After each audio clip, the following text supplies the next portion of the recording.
안녕하세요, 시우니맘입니다. 공무원연금이 점점 고갈되고 있다는 기사는 많이 들어보셨을 겁니다. 작년 공무원연금 적자가 4조 3천억 원입니다. 2001년부터 연금 적립금이 이미 고갈돼서 국가가 세금으로 보전 중에 있습니다. 향후 10년간 공무원연금은 61조 원의 적자가 발생한다고 합니다. 현재의 경우 공무원연금 월 평균 수령액이 240만 원이라고 하지만 우리 세대가 그 연금을 동일하게 받지 못하는 것은 자명해졌습니다. 앞으로 들어올 신규 공무원들은 더 적은 연금을 받게 될 것이고 지급 시기 또한 기존 60세에서 65세로 늦춰질 것입니다. 연금 수령액이 얼마나 줄어들지, 내가 내는 만큼 돌려받을 수 있을지, 오히려 내가 낸 것에 비해 돌려받는 것은 더 적어질지 아무도 모릅니다. 2018년 공무원 총조사에 따르면 공무원들의 노후 준비 방법에 대한 설문조사에서 연금이 43%를 차지할 정도로 의존을 많이 하고 있습니다. 연금 개혁에 대한 목소리가 높아지고 있고 공무원 연금이 갈수록 줄어드는 게 자명한 시점에서 과연 내 노후를 연금에만 의존하는 게 맞을까라는 생각이 들었습니다. 제가 생각한 대안은 노후를 연금에만 의존하지 말고 지금부터 근로소득 외 파이프라인을 만들어 보자는 것입니다.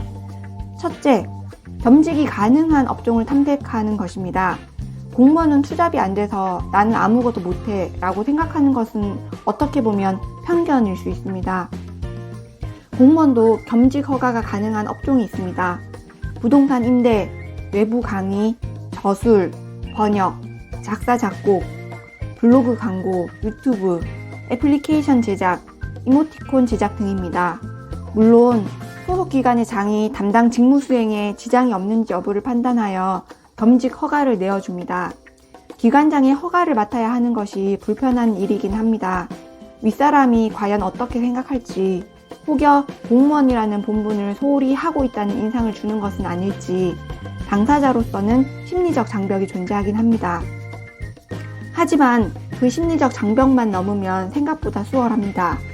저는 유튜브와 전자책으로 겸직 허가를 받았습니다. 1년 수익이 10만원 남짓입니다. 시간과 정성에 비하면 물줄기가 아주 미약한 파이프라인에 불과합니다. 하지만 근로소득이 아닌 다른 소득으로 벌었다는 것에 만족을 합니다. 투잡 못한다고 포기하지 말고 일단 할 수 있는 업종부터 시도해보는 것이 중요할 것입니다. 둘째, 단순 일회성 영리 업무를 눈여겨보자는 것입니다. 이것은 겸직 허가를 받지 않아도 됩니다. 겸직 허가에 대해서 소속 기관장의 눈치를 볼 필요가 없다는 얘기입니다. 일회성의 저술, 번역 행위는 겸직 허가를 받지 않고도 수익을 창출할 수 있습니다. 유튜브도 마찬가지입니다. 직무와 관련 없는 사생활 영역의 개인 방송 활동이기 때문에 공무원도 유튜브를 시작하셔도 됩니다. 다만 구독자가 1000명, 연간 누적 재생 시간이 4000시간 이상 수익을 창출하는 요건이 되면 그제서야 겸직을 신청하시면 됩니다. 셋째, 배당주 현금 흐름을 통해 공무원 연금을 충당하는 것입니다. 현재 연금 비용 부담은 기준 소득 월액의 9%를 매월 부담하고 있습니다. 저의 경우 월급의 40만 원을 매달 기여금 명목으로 떼갑니다. 사실 실제 월급의 10% 이상 나가는 것이어서 매우 크게 느껴지는 것이 사실입니다. 이러한 부담을 줄이기 위해 배당금 투자를 통한 현금 흐름을 생각해 보았습니다. 비자 주식 배당금으로 비자카드 수수료를 내고 엑소모빌 배당금으로 주유비를 충당하고 AT&T 배당금으로 통신비를 내듯이 이렇게 배당주 현금 흐름으로 공무원 연금을 충당하면 어떨까요? 제가 선택한 종목은 RE이라는 미국 배당주입니다. 벤처기업이나 중소기업을 대상으로 대출을 해주는 회사입니다. 고배당주 투자를 위한 입문용 주식으로 많이 알려져 있습니다. 우리나라 공무원연금공단의 해외자산 위탁 운용사로도 알려져 있습니다.